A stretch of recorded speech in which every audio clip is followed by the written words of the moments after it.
Good morning mga kabubuyog! Nandito tayo sa Malolos, Bulacan. Bibisitahin natin ulit ang Malolos Station site, pati na rin yung launching gantry na Republika. Titingnan natin kung umusad na. Tara mga kabubuyog, lipad tayo dito sa Malolos.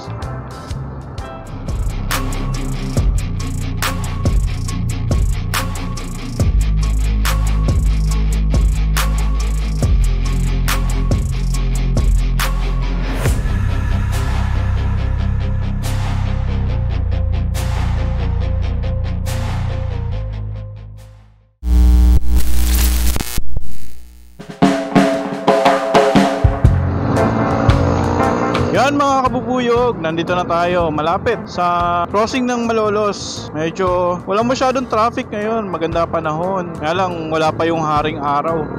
Ano pa siya, di pa masyadong tirik. Okay lang yan, basta walang masyadong malakas na hangin. Malapit na tayo, packet na ng flyover ng Malolos. Yun, walang sumabit. Kasi pag may sumabit dyan, isinasara yung flyover, nagkakos ng napakahabang traffic. So noong nakaraan kasi may napapanood tayo sa Facebook na may dumadaan pa rin dito ng yung mga close ban. Hindi sila aware na bawal sila doon mataas sasabit doon sa vertical clearance. So yan, shoutout sa mga sumasabit.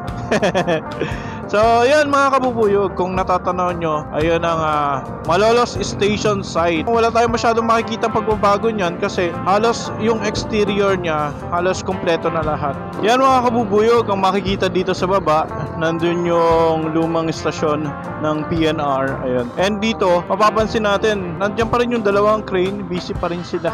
Yan lang ang makikita natin dito. Wala akong masyadong napapansing pagbabago. Bukod nga dun sa last update natin na yung bubong niya kompleto na. Ito kasi yung station nakakaiba kung ikukumpara natin sa Giginto, Balagtas, sa Bukawi, may Kawayan, Valenzuela. Ito yung kakaibang design. So parang may nag-send shot yata sa atin ng nasa Apalit daw magiging ganyan din ang design. Abangan natin yon, titingnan natin. Pero kasi doon ang station doon puro steel beam. Hindi siya concrete. Hindi katulad dito sa Malolos na concrete nga. Ngayon, pupuntahan natin yung launching gantry ng Republika. Titingnan natin kung umusad na nga ba siya mula nung huli nating pinuntahan to. Titingnan natin kung may preparation na doon sa gagawing cast in situ. Yung magkakaroon ng cast in situ. Bubuhusan siya ng concrete kasi yung viaduct magkakaroon ng sanga. Yun ang magkakaroon ng cast in situ. So yun ang Republika. Yun ang launching gantry na Republika. Lalapitan natin siya. Titingnan natin kung umusad na. Biyahe lang mga kabubuyog.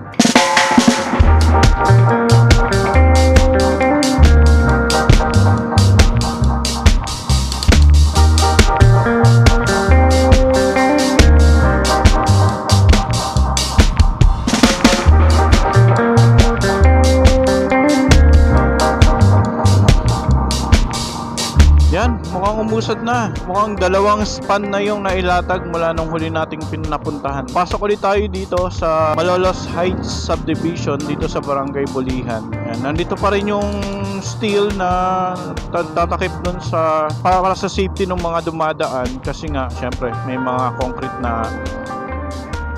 Ayan, Malolos Heights Subdivision.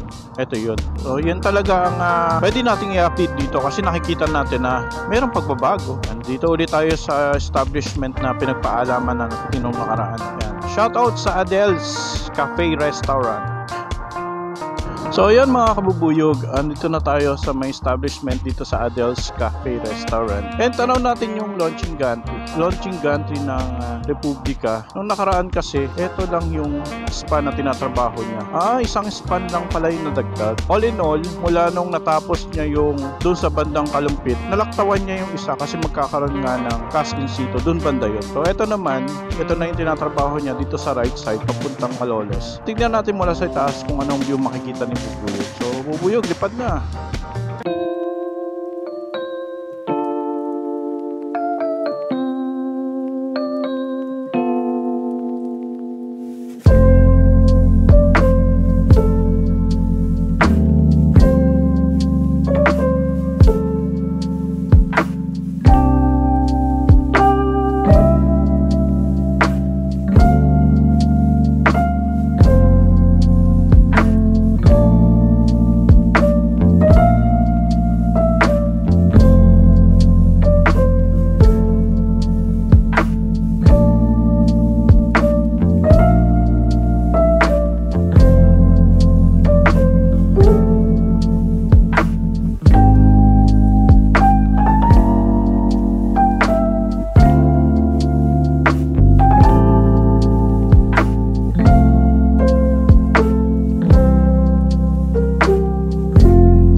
Yan mga kabubuyog, naliparan na natin yung launching gantry na Republika. Thank you kay Adel's Cafe and Restaurant.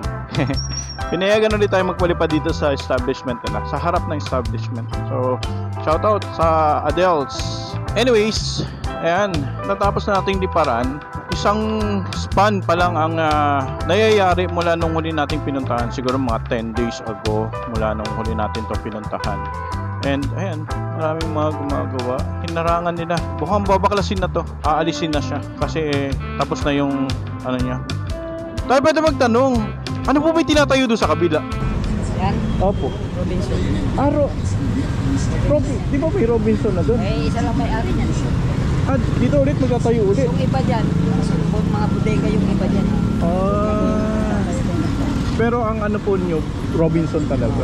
Oh, maganda na pilahan nyo dito. Dalawa, ano. Medyo may kalayuan, pero malulos sa dalawa. Akala ko nga SM eh. Kala nga namin, isa. Dito. Sige. Nakakausap nyo rin, ano. Pag kumakain sila dito talaga. Oh, talaga. Mukhang malapit na yun. Tapos na yung pundasyon eh. Sige, tayo salamat. Puro tataasan naman yan. Oo nga eh. Sige, tayo salamat. Yan mga kabubuyog. Nakay Marites tayo doon. Robinson pala. Etong itinatayong dito sa right side. Kasi lagi natin yan napapansin. Nung una akala ko ano lang parang industrial type, ganyan. So ngayon, na-confirm na natin. Si tatay kasi ang pagkakasabi niya Robinson daw. And natanong niya daw doon mismo sa mga gumagawa, kumpirmado naman. Minsan daw kasi doon sa pilahan nila may mga kumakain na diyan gumagawa. Anyways, yung launching gantry, yun nga, tulad ng pagkakabanggit ko kanina, isang span lang yun ay iusad. And mukhang iuusad na rin yung pangalawang span, ay pangatlo pala.